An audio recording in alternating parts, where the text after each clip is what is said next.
Nuestro invitado capital es don Jesús Terciado, es presidente de la Confederación Española de la Pequeña y Mediana Empresa, de CEPIME. Don Jesús, bienvenido a nuestro programa. Muchas gracias, buenos días. Bueno, ya han pasado algunos días desde que se publicó la reforma del mercado laboral. Ahora queda el trámite parlamentario, puede haber alguna modificación. ¿Le falta algo, a su juicio?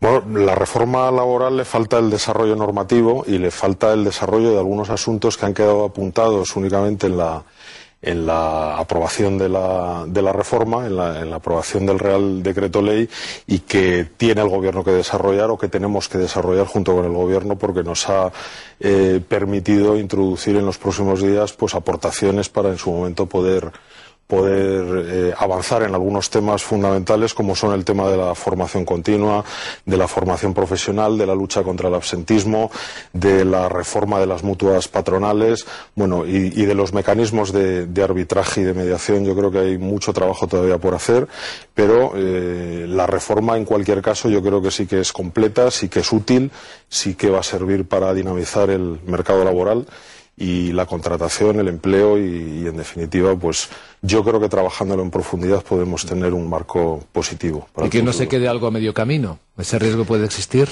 Bueno, hay algunos asuntos que, en nuestra opinión, necesitan cambiar en el trámite parlamentario. Desde luego nosotros lo intentaremos. En primer lugar, nosotros seguimos poniendo en valor nuestro acuerdo con los sindicatos, el acuerdo en el que yo creo que en un cambio de actitud absolutamente radical después de las Navidades, los sindicatos admitieron una modificación en la política de rentas, en la política de flexibilidad interna en las empresas y también en la estructura de la negociación colectiva, dando mayor primacía a los convenios de empresa. Yo creo que eso nosotros, que además lo hemos firmado con ellos, lo tenemos que poner en valor. Y por otro lado hay mecanismos de mediación y arbitraje, yo creo que mucho más efectivos que los que ha aprobado la propia reforma laboral, en donde si no hay un acuerdo entre empresa y trabajadores o representantes legales, nos vamos a organismos nacionales de mediación y arbitraje o de convenios colectivos que yo creo que entorpecen de alguna forma o hacen más lenta la resolución de los posibles problemas. Ahí yo creo que tenemos que trabajarlo para conseguir que sea lo más eficaz posible.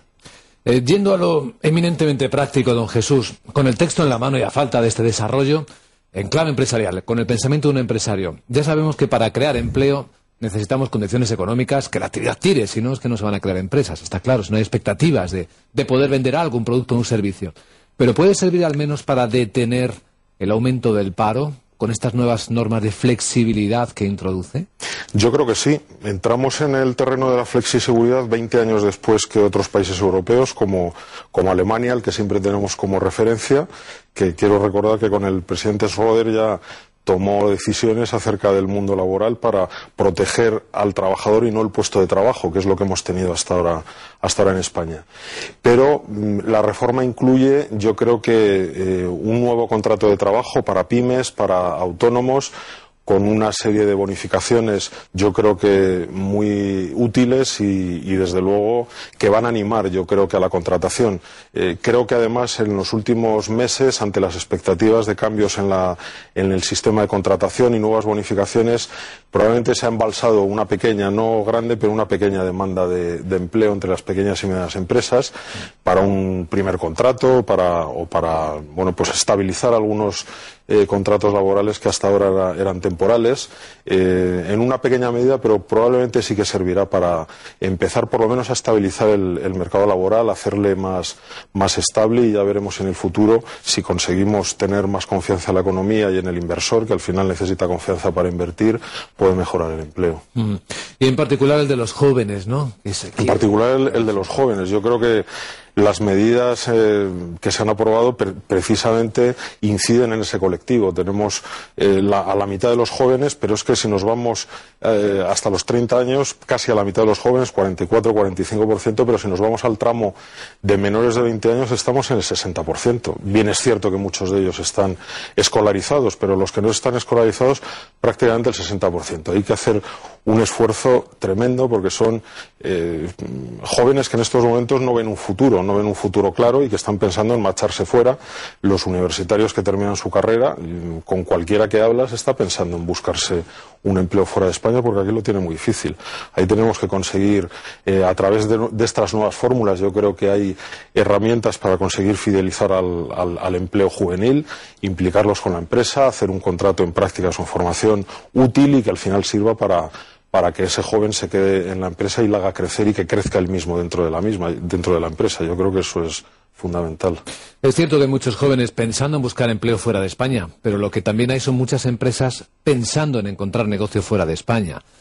Porque pese al esfuerzo de los últimos años de la crisis, don Jesús, hemos visto en los indicadores de la economía española que se sigue exportando de forma insuficiente, según la clave europea. Sí, es cierto que la internacionalización de las empresas ha ganado en porcentaje de su propio negocio, aunque el negocio global ha decrecido, pero ha crecido y es cierto también que las empresas que sobreviven a esta crisis, las que mejor sobreviven, son las que han puesto una pata fuera de España, bien vendiendo sus productos o bien invirtiendo directamente en nuevas empresas en el exterior.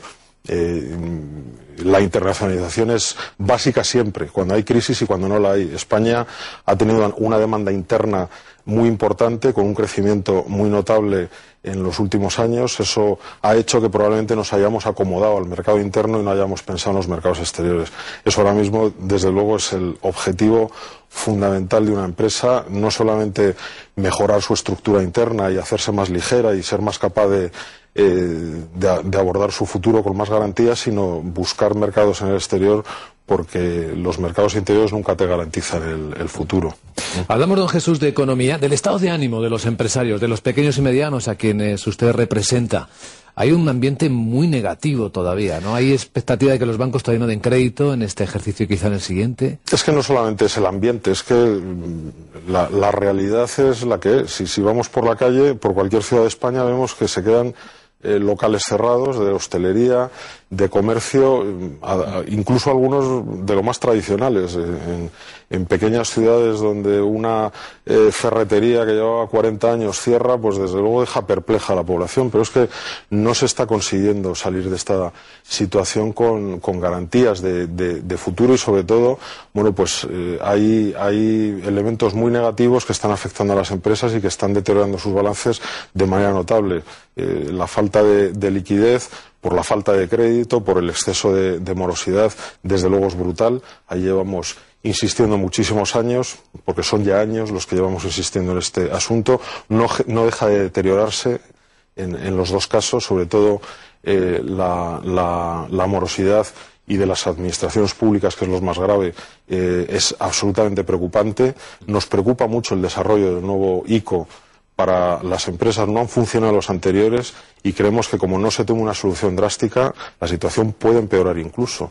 Los créditos ICO para ayuntamientos lo que tienen que servir es para pagar las facturas a los empresarios que tienen la deuda del ayuntamiento con ellos. Mientras no sea así, y no sabemos cómo van a desarrollar el nuevo modelo de ICO, pero mientras no sea así no se va a solucionar el problema, porque los ayuntamientos prefieren deber sus deudas a un pequeño empresario que debérselos al Estado, que en definitiva el ICO es del Estado.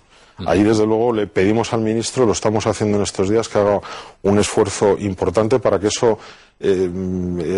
ese principio se cumpla, porque es que si no, vemos que una empresa que tiene ventas y que es viable, pero por esa falta de liquidez, por exceso de morosidad y por falta de crédito,